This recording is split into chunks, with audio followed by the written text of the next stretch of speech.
พื่อจะทำลาภาษีให้กับท่านพระครูสิริครูสิทธิธรรมธรในวันอายุวัฒนะของกันเนาะ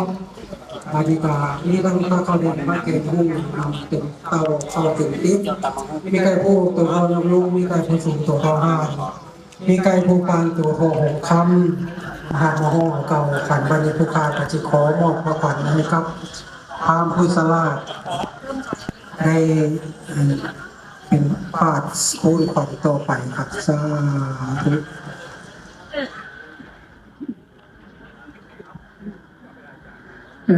ครับโอ้ท่านแพทย์สารวัตรผู้ซอยอันพ่อเจ้าแม่ทุกท่านทุกคนมาแสดงความดีใจผู้ขาดขออนุญาตบัตรถ้ำเด้อเพราะว่าประเพณีโบราณเอาได้ทำได้สืบทอดมาเพื่อเป็นสิริมงคลชาวาโตอาลาหะโตสัมมาสัมพุทธัสสะพุทธังอยุวัตนังติสิวิตังญาวันิพานังสรนังคัจฉามิธัมมัง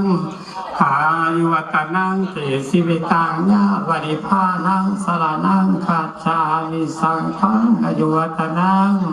ติสิวิตังญาวันิพานังสรนังคัจฉามิทุติยัมปิพุทธังอยุวัตนังติสิวิตังญาวันิพานังสรนังคัจฉามิทุติยัมปิธัมมังอยุวัตนังติสิวิตังญาวันิพานังสรนังคัจฉาทุติยัมปิสังฆังอยุวัตนังติสิวิตังญาวันิพานังสรนังคัจฉามิตาติยัมปิพุทธังสรนังคัจฉามิตาติยัมปิอายุวัตนังติสิวิตังคัจฉามิสีติข้าพรวันมีเศษอาดิเลกเตโชมาโหระทึกอา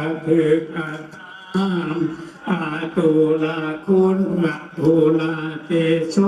ชัยยามังคาลาสวัสดีให้ตีจงมีแก่ราโคตมนุษย์กลุ่มท่านคนทัพพยาคาเทวดาสุรสุรินอินพงยมยักษาสุนัขกาสุมังคาลาอุตตามาโชอุตตามาโยอุตตามาดิทีอุตตามานาที